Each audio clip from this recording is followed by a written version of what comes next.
Teman-teman, sebelum menyaksikan tayangan ini, jangan lupa like, komen, lalu subscribe.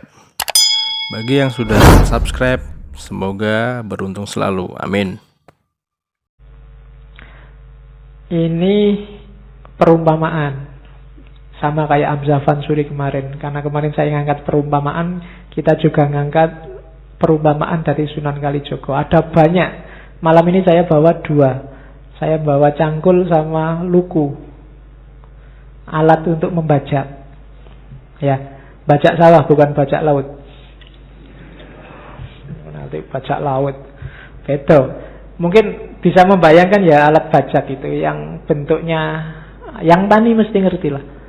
Ya, ada cekelan, ada pancatan, ada tandingnya, ada singkalnya, ada kajennya, ada olang-alingnya, itu ada racuknya. Singkal lukunya tidak luar biasa. Istilah-istilah yang dipakai oleh Sunan Kalijogo yang luar biasa. Bayangkan menjelaskan pasar menjelaskan hidup pakai pasar. Itu orang awam cepat menangkapnya dibandingkan kamu pakai teori-teori yang jelimet. Ini juga menjelaskan hidup pakai luku. Luku itu yang baca itu ada cekelan. Cekelan itu maksudnya pedoman. Kalau baca bagian atas itu yang dipegangi Pak Taninya itu cekelan namanya.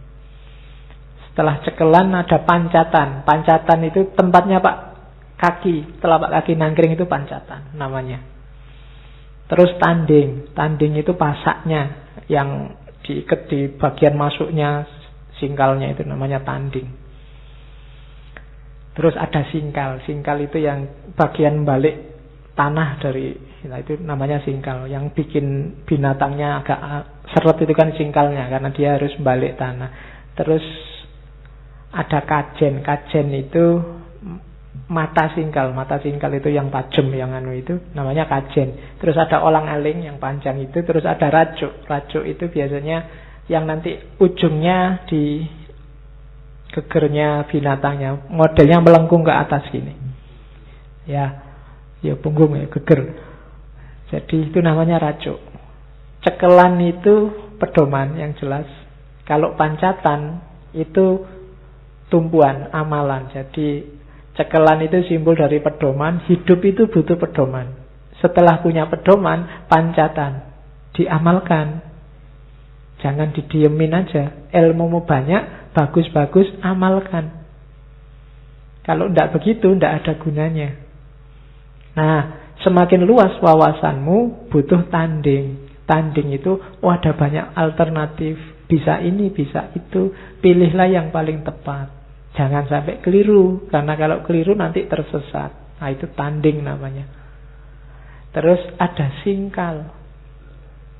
Singkal itu sing sugih akal. Sing sugih akal itu ya, akalmu harus jalan dong, kreatif. Jadi jangan mandek, jangan manutan aja. Itu singkal. Nanti ada filosofinya lebih panjang. Bagaimana tanah itu dibalik.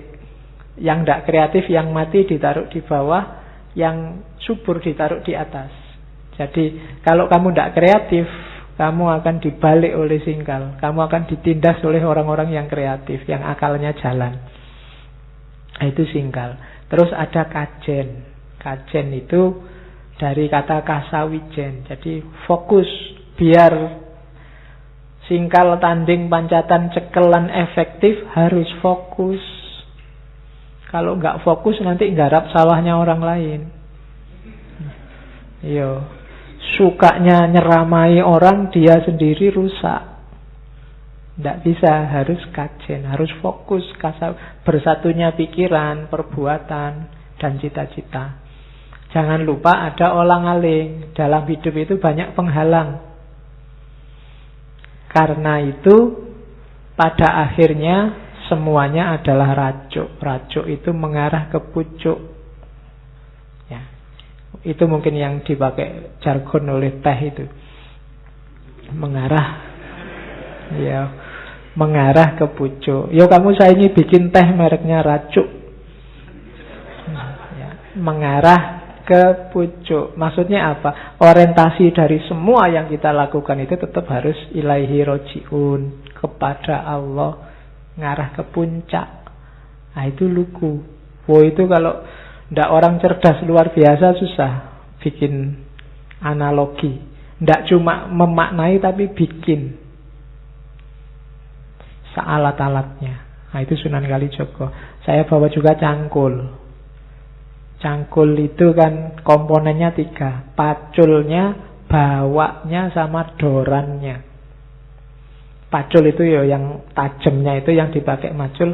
Bawak itu lingkarannya yang nanti dipakai nancepnya tiang, nyangkepnya pegangannya itu. Terus doran itu pegangannya itu.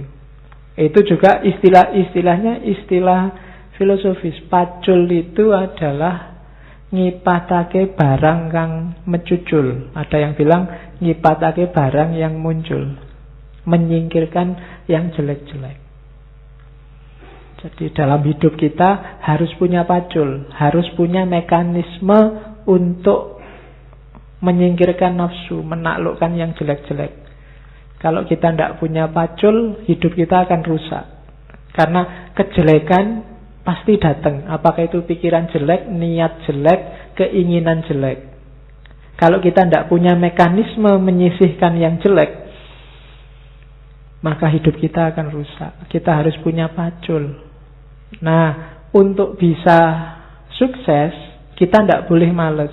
Maka perlu bawa. Bawa itu obahing awak. Berusaha jangan diam saja untuk menyingkirkan yang jelek-jelek. Nah, selain kamu harus gerak, kita juga butuh doran. Doran itu singkatan dari ndonga marang pangeran. Yo, kita gerak sih, usaha tapi jangan lupa Allah yang bisa intervensi sukses atau tidaknya, maka berdoalah. Jadi singkirkan yang jelek-jelek, berusahalah dan berdoalah. Lahirnya pacul. Susah ya, meskipun kalau kamu lihat pacul kan bayanganmu nggak ke sana. Padahal maunya Sunan Kalijaga ada filosofi di balik itu. Itu yang saya sebut tadi. Semakin tinggi wawasanmu, sekarang ada makna baru. Kalau dulu pacul, ya pacul aja. Tapi sekarang ada konotasi baru terhadap pacul. Oke, itu yang ketika Sunan Kalijaga dikritik oleh wali yang lain tentang gayanya ini, dia bilang tenang aja, nanti lama-lama yang pinter-pinter akan bisa mengungkap rahasia kebenarannya. Sementara ini ya orang masih susah, wong baru kenal Islam, disuruh pikir dalam-dalam ya susah. Nanti tambah lama banyak orang pinter, semua ini akan terungkap sendiri. Nah itu Sunan Kalijaga.